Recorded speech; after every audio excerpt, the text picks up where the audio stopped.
Hello, welcome to a lazy Friday. ഞങ്ങൾക്ക് രണ്ടുപേർക്കും ഇന്ന് സിക്ക് ലീവായിരുന്നു, വയ്യായിരുന്നു. അപ്പോൾ ഞങ്ങൾ രണ്ടുപേരും അടുത്തുള്ള ശ്രീഭാഗ്യ ഗ്രാൻഡിൽ പോയിട്ട് രാവിലെ ബ്രേക്ക്ഫാസ്റ്റ് കഴിച്ചു. ഒന്നും ഉണ്ടാക്കാൻ നിന്നില്ല. ഉച്ചയായപ്പോഴും അതുപോലെ തന്നെ കുക്കൊന്നും ചെയ്തില്ല. ഞങ്ങൾ നേരെ പുറത്തുനിന്നൊരു ബിരിയാണി ഓർഡർ ചെയ്തു. ആ ചെറിയ പോർഷൻ വിഷ്ണു, ഈ വലിയ പോർഷൻ ഞാൻ. അങ്ങനെ ഞങ്ങൾ ബിരിയാണിയൊക്കെ കഴിച്ചു. അതിനുശേഷം ഞങ്ങൾ ഓർത്ത് വൈകുന്നേരം നമുക്ക് എന്തെങ്കിലും കുക്ക് ചെയ്യാമെന്ന്. എന്നിട്ട് പുറത്ത് പോയി ഞങ്ങൾ ബീഫൊക്കെ വാങ്ങിച്ചുകൊണ്ട് വന്നു. വരുന്ന വഴി ഞങ്ങളൊരു തണ്ണിമത്തനും കൂടെ വാങ്ങിച്ചിട്ടുണ്ടായിരുന്നു. ഞാനിങ്ങനെ ഗൂഗിളിലൊക്കെ എങ്ങനെയാണ് നല്ല മധുരമുള്ള തണ്ണിമത്തൻ കിട്ടുന്നതെന്നൊക്കെ നോക്കി വാങ്ങിച്ച തണ്ണിമത്തനാണ് ഇത്. കണ്ണടച്ച് തണ്ണിമത്തൻ വാങ്ങിച്ചിരുന്നെങ്കിൽ ഇതിലും നല്ലതായിരുന്നേനെ. ഇത് ഞാൻ ഉദ്ദേശിച്ച അത്രയും സാധനമൊന്നും വന്നില്ല, പക്ഷെ കുഴപ്പമില്ല. ഒരു ഇച്ചിരി മധുരമൊക്കെ ഉണ്ട്, അത്ര നല്ല മധുരമൊന്നുമില്ല. എന്നിട്ട് അതിനുശേഷം ഞാൻ വരുന്ന വഴി വാങ്ങിച്ചുകൊണ്ട് വന്ന പച്ചക്കറികളൊക്കെ ഒന്ന് ഓർഗനൈസ് ചെയ്ത് വെക്കണമായിരുന്നു. മറ്റേ ഫ്ലിപ്കാർട്ടിൽ നിന്ന് വാങ്ങിക്കാൻ കിട്ടത്തില്ല, പ്ലാസ്റ്റിക് കണ്ടെയ്നർ. എനിക്ക് തോന്നുന്നു എനിക്ക് 5 ഉണ്ട് എൻ്റെ അടുത്ത്. ഒരു 500-600 എത്രയും കണ്ടേ ആയിട്ടുള്ളൂ. നല്ല കണ്ടെയ്നേഴ്സാണ്. നമ്മൾ ഒരാഴ്ചയില്ല, അതിൽ കൂടുതലൊക്കെ പച്ചക്കറി അതിനകത്ത് ഇട്ട് വെച്ച് കഴിഞ്ഞാൽ അതങ്ങനെ ഫ്രിഡ്ജിൽ ഇരുന്നോളും, കുഴപ്പമില്ല. അപ്പോൾ ഞാൻ തക്കാളിയും ക്യാരറ്റും സവോളയൊന്നും ഞാൻ ഫ്രിഡ്ജിൽ വയ്ക്കത്തില്ല കേട്ടോ. തക്കാളി, ക്യാരറ്റ് അങ്ങനെയുള്ള സാധനങ്ങളിൽ ഞാൻ ഈ ബോക്സിനകത്ത് ഇട്ടിട്ട് ഞാൻ ഫ്രിഡ്ജിനകത്ത് നോർമലി വെച്ചേക്കും. എന്നിട്ടാണ് ആവശ്യം പോലെ ഞാനെടുത്ത് യൂസ് ചെയ്യുക. തക്കാളിയൊന്ന് ഞാനങ്ങനെ ഓർഡർ ചെയ്ത് എനിക്ക് കടയിൽ പോയി ഇങ്ങനെ കൈകൊണ്ട് തന്നെ പ്രസ് ചെയ്ത് നോക്കി അങ്ങനെ തന്നെ വാങ്ങിക്കണം. അപ്പോൾ അതെല്ലാം ഞാനിങ്ങനെ അറേഞ്ച് ചെയ്ത് വെക്കുക. കണ്ടോ, നിറയെ തക്കാളി ഇരിക്കും. അതെല്ലാം ഞാൻ അറേഞ്ച് ചെയ്ത് വെച്ചു. അതിനുശേഷം ഞാൻ ഓർത്തു പിന്നെ ബീഫിനുള്ള സാധനങ്ങളൊക്കെ ഒന്ന് നുറുക്കി വയ്ക്കാമെന്ന്. അപ്പോൾ ഞാനിങ്ങനെ എടുത്തുകൊണ്ടിരുന്നപ്പോൾ ഞാൻ ഓർഡർ ചെയ്ത് വാങ്ങിച്ച വെളുത്തുള്ളിയും കടയിൽ നിന്ന് വാങ്ങിച്ച വെളുത്തുള്ളിയും, കടയിൽ നിന്ന് വാങ്ങിച്ച ചെറുതും ഓർഡർ ചെയ്ത് വാങ്ങിച്ച വലുതുമാണ്. പക്ഷേ എനിക്ക് ചെറുതാണ് ഇഷ്ടം, കുറച്ച് നല്ല ഫ്ലേവറാണ് അതിന്. അതെല്ലാം വെച്ചിട്ട് ഞാൻ ബീഫ് ഉണ്ടായിരുന്നത് 2 ആക്കി. അതായത് 1/2 കിലോ നമുക്ക് നാളത്തേക്കും 1/2 കിലോ ഇന്നത്തേക്കും ആക്കി വെച്ചു. ഇതിപ്പോൾ നാളത്തേക്കുള്ളതാണ് കേട്ടോ. അതിനകത്ത് ഇഞ്ചി, വെളുത്തുള്ളി, പച്ചമുളക്, പെരിഞ്ജീരകം ഇതെല്ലാം ഇട്ടിട്ട് മാരിനേറ്റ് ചെയ്തിട്ട് ഞാൻ ഫ്രിഡ്ജിൽ വയ്ക്കാമെന്ന് വിചാരിച്ചു. അതാകുമ്പോൾ നാളെ എനിക്ക് ഡയറക്റ്റ് എടുത്ത് കുക്ക് ചെയ്യുമ്പം കുറച്ചും കൂടെ ആ മീറ്റ് നല്ലൊരു ഫ്ലേവറായിട്ടിരിക്കും. അപ്പം ഞാനതെല്ലാം മാരിനേറ്റ് ചെയ്ത് വയ്ക്കുകയാണ്. പിന്നെ ഞാൻ ഇപ്പോഴത്തേക്ക് ബീഫിന് വേണ്ടിയിട്ട് സവോളയും തക്കാളിയും ഈ ഇഞ്ചി, വെളുത്തുള്ളി, പെരിഞ്ജീരകം, പച്ചമുളക് എല്ലാം കൂടെ നുറുക്കി അരിഞ്ഞിട്ടുണ്ട്. ഇങ്ങനെ കൊച്ചായിട്ട് അരിഞ്ഞിടണമെന്നില്ല. ഓൾറെഡി നമ്മൾ കുക്കറിലിട്ട് നന്നായിട്ട് കുക്ക് ചെയ്യുമ്പോൾ അത് അരത്ത് പൊക്കോളും. ഞാനൊരു ഇൻസ്റ്റാഗ്രാമിലല്ല, യൂട്യൂബിൽ കണ്ടൊരു റെസിപ്പിയും പിന്നെ എൻ്റെ ഒരു വിഷ്ണു പുറകിൽ എന്തോ കാണാം, അപ്പം അതിൻ്റെ സൗണ്ടുണ്ട്, അതും പ്ലസ് ഈ എൻ്റെ ഒരു റെസിപ്പിയും കൂടെ മിക്സ് ചെയ്തിട്ട് ഉണ്ടാക്കി നോക്കാം. എന്താവും എന്നറിയത്തില്ല, നമുക്ക് ശ്രമിച്ച് നോക്കാം. ഞാൻ ഓൾറെഡി പകുതി ബീഫ് എടുത്ത് മാറ്റി. ഇതെങ്ങാനും നശിച്ചു പോയി കഴിഞ്ഞാൽ നമുക്ക് മൊത്തത്തിൽ നശിക്കേണ്ടല്ലോ വിചാരിച്ച് ഓൾറെഡി ഹാഫ് എടുത്ത് മാറ്റി. അതിനകത്ത് ഒരുപാട് സവോള ഇട്ട് നശിപ്പിക്കുന്നില്ല. 2 സവോള ഞാൻ എടുത്തിട്ടുള്ളൂ. 2 സവോള. എന്നിട്ട് ഇതൊരു 1/2 കിലോ ബീഫുണ്ട്.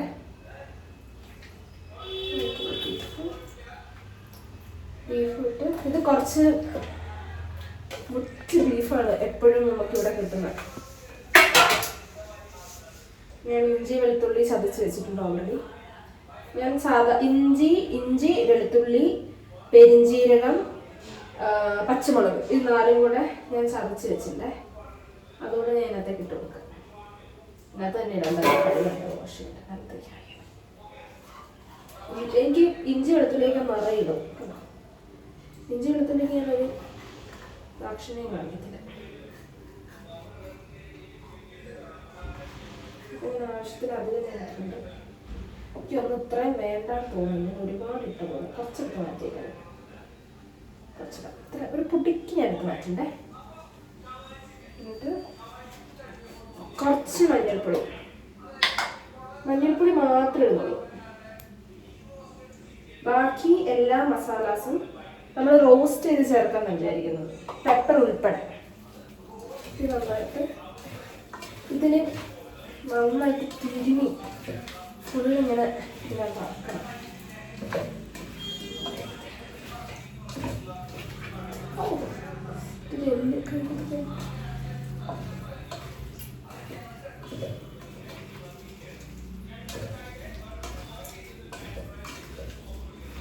നമുക്ക് ഇതിനകത്ത് കുറച്ച് വെള്ളം ഒഴിച്ച് നമുക്ക് സ്ലോ കുക്ക് ചെറിയ ആവിയിലല്ല ചെറിയ തീയില ഞാൻ വെക്കുന്നുള്ളൂ.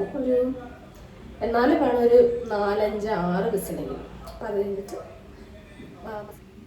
അതാവുന്ന സമയത്ത് തന്നെ ഞാൻ ഓർത്തെങ്കിൽ പുട്ടിന് പൊടി നനയ്ക്കാമെന്ന്. വീട്ടിൽ നിന്ന് അമ്മ വന്നപ്പോൾ കുറച്ച് AVസിൻ്റെ പുട്ടുപൊടി തന്നിട്ടുണ്ടായിരുന്നു. അപ്പം ഞാനത് പുട്ടിന് പൊടിയൊക്കെ നനച്ച് വെച്ചിട്ട് ഞാൻ എന്നെ കൈ കൊണ്ട് ഇങ്ങനെ ഉതിർത്തെടുക്കാം.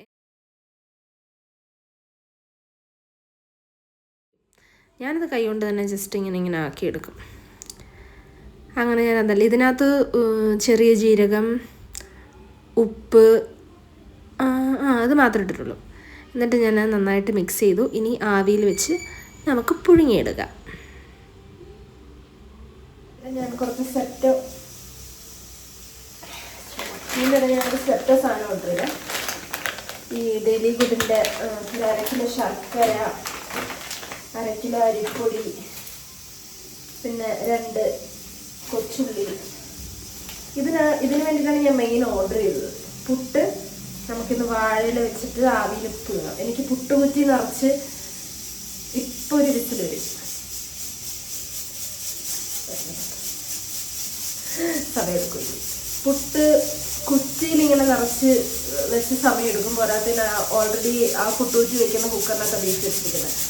അപ്പം ഞാൻ ഇത് വെച്ചിട്ട് ആവിയിൽ ചുമ്മാ ഇട്ടിട്ട് നമുക്ക് പുട്ട് പുഴുങ്ങിയെടുക്കാം. അതാകുമ്പോൾ എളുപ്പമായി. ഇപ്പം തന്നെ ഓൾറെഡി 11 കഴിഞ്ഞു. ഇതിൻ്റെ ഇടയ്ക്ക് വിച്ചു എന്നെ അനാവശ്യമായിട്ട് കളിയാക്കാൻ കേട്ടോ. ഞാൻ സെപ്റ്റോക്കാരനോട് ഹിന്ദിയിൽ സംസാരിച്ചു. ഇച്ചിരി പൊട്ടയായിപ്പോയി. അതിനെന്തൊക്കെയോ വന്ന് കാണിക്കുക. നമ്മൾ മൈൻഡ് ചെയ്യണ്ട. അതിൻ്റെ ഇടയ്ക്ക് ഞാൻ ഇന്ന് പുട്ടുകുറ്റിയിലല്ലല്ലോ വയ്ക്കുന്നത്. അപ്പോൾ ഞാനിങ്ങനെ ഒരു ചായപാത്രത്തിനകത്ത് വെള്ളം നിറച്ചിട്ട് അതിൻ്റെ പുറത്ത് ഒരു മറ്റേ ചോറ്റുന്നൊരു പാത്രം വെച്ചു. അതിൻ്റെ പുറത്ത് വാഴയിലിട്ടിട്ട് അതിൻ്റെ പുറത്തേക്ക് ഞാൻ ഈ പുട്ട് വെച്ചിട്ടുണ്ട്. സാധാരണ നമുക്കൊരു 10 മിനിറ്റൊക്കെ പോരും. ഇതിന് 10 മിനിറ്റ് അല്ല, ഒരു 10 മിനിറ്റ് കഴിയാൻ നേരത്ത് ജസ്റ്റ് ഒന്ന് ഇളക്കി അടിയിലുള്ള ഒന്ന് മുകളിലാക്കിയിട്ട് പിന്നെ ഒരു 10 മിനിറ്റ് അടച്ച് വെച്ച് പക്ഷേ നമുക്കിങ്ങനെ പുട്ട് കുത്തിയൊന്നും എടുക്കണ്ട. പിന്നെ അത് മാത്രമല്ല, ഈ വാഴയിലയുടെയും ജീരകത്തിൻ്റെയും എല്ലാത്തിനെയും കൂടെ ഒരു സ്മെല്ലും കൂടെ ആകുമ്പോൾ എൻ്റെ ഭയങ്കര രുചിയാണ്. എനിക്ക് മറ്റേതിനെക്കാട്ടിലും കുറച്ചും കൂടെ ടേസ്റ്റായിട്ട് ഇങ്ങനെ വാഴയില വെച്ച് ചെയ്യുമ്പോഴാണ് തോന്നിയിട്ടുള്ളത്. പിന്നെ ആവി പുറത്ത് പോകാത്തക്ക വിധം അടച്ച് വയ്ക്കാൻ പറ്റുന്ന ഒരു പാത്രം കൊണ്ട് നിങ്ങൾ ക്ലോസ് ചെയ്ത് വെച്ച് കഴിഞ്ഞാൽ അത് അവിടെ നിന്ന് ആയിക്കോളും. നമുക്കത് തിരിഞ്ഞു നോക്കേണ്ട ആവശ്യമില്ല. പിന്നെ ആ സമയം കൊണ്ട് നമ്മളുടെ ബീഫൊക്കെ റെഡിയായി വന്നു. എൻ്റെ കുക്കറിൻ്റെ അവസ്ഥ നോക്കണ്ട, അത് വിസിലടിച്ച് ഈ പരുവത്തിലായി. എനിക്ക് നല്ല വെന്തിരിക്കണം കറിയാവുമ്പം, തൊട്ടാലിങ്ങനെ അലുത്ത് പോകണം. പക്ഷേ ഇത് അത്രയ്ക്കങ്ങ് വെന്തില്ല കേട്ടോ. ഞാൻ കുറേ വിസിലടിച്ചു. ഏതോ ഇതായിരുന്നു, ബീഫായിരുന്നു. കുറേ വിസിലടിച്ചു, എന്നിട്ടൊന്നും ആയിട്ടില്ല. ഏകദേശം ഒരു 70-80% ഒക്കെ ആയിട്ടുണ്ടാവും. ബാക്കി നമുക്ക് കറിയിലിട്ട് ചെയ്യാം. അതെല്ലാം റെഡിയായി. ഞാൻ നെക്കി നോക്കുമ്പോൾ എനിക്ക് മനസ്സിലാവേണ്ട ഒരുപാടങ്ങ് ആയിട്ടില്ല. ഇത് നമുക്ക് ചട്ടി വെച്ചിട്ട് നമുക്ക് പൊടികളൊക്കെ മൂപ്പിച്ചെടുക്കാം.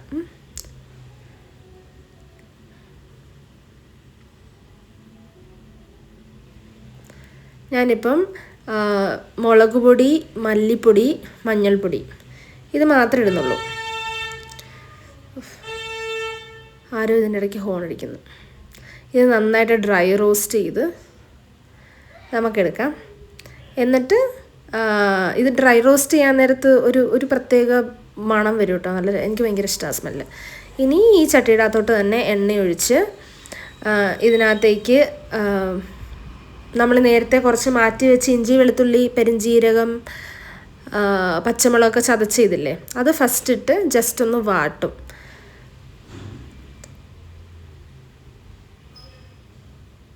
കുറച്ചേ ഉള്ളൂ, ഉള്ളത് ഇട്ടിട്ട് നമുക്ക് വാട്ടാം. ബാക്കിയൊന്നും നമ്മൾ കറിക്കകത്ത് ഇട്ടിട്ടുണ്ടല്ലോ, അപ്പോൾ അതിന് ഓൾറെഡി അതിൻ്റെ മീൻസ് ആ ടേസ്റ്റൊക്കെ അതിനകത്ത് ഓൾറെഡി ഉണ്ട്.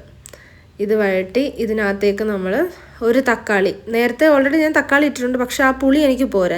എനിക്ക് കുറച്ചുകൂടെ പുളി വേണം. അപ്പോൾ ആ തക്കാളി ഇട്ട് നന്നായിട്ട് ഉടഞ്ഞ് വരും. ഈ പ്രോസസ്സ് എനിക്ക് ഭയങ്കര ഇഷ്ടം. എനിക്കൊരു തെറാപ്പി പോലെ ഈ പ്രോസസ്സ്.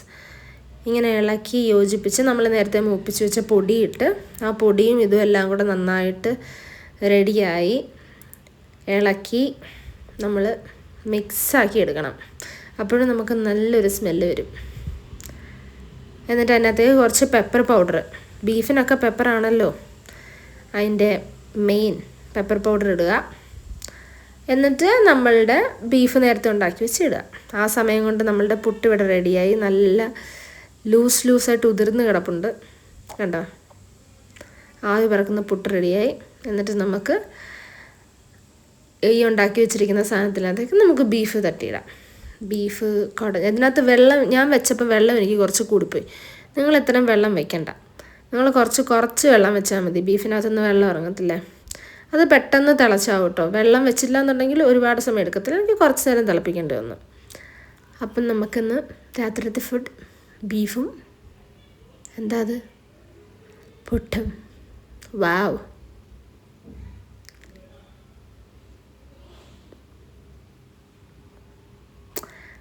അപ്പോൾ നമുക്കിന്ന് കഴിച്ചിട്ട് വരാം. എൻ്റെ ഫസ്റ്റ് വീഡിയോ ആണിത്. നിറയെ പോരായ്മകളുണ്ടായിരിക്കും. എല്ലാവരും കണ്ണടയ്ക്കുക. Okay, thank you so much for watching. By.